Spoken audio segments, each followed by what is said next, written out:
Парижката полиция задържа близо 100 човека по време на масова демонстрация срещу еднополовите бракове. Това беше първата мащабна протестна акция, след като президентът Франсуа Оланд подписа закона за еднополовите бракове, разрешаващ и осиновяване на дете.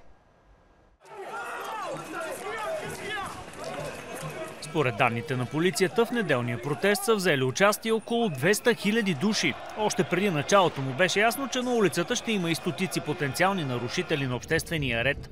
Сред основните заподозрени бяха членове на новото радикално движение Френска пролет. Въпреки предварителната подготовка на властите, напрежението очаквано ескалира. Тези събития винаги трябва да се провеждат по най-добрия възможен начин. Ние ще бъдем бдителни.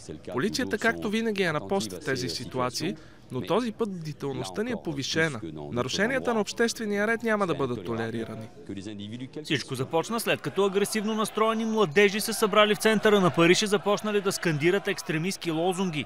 След това хулиганите хвърляли бутилки и камъни по служителите на реда. Арестувани са 96 души, на 39 от тях вече са повдигнати обвинения. На 18 май Франция стана 9-та страна в Европа и 14-та в света, легитимирала еднополовите бракове. Очаквано решението на президента Оланд срещна масовото народно недоволство. Протестиращите граждани получиха подкрепата и на опозицията.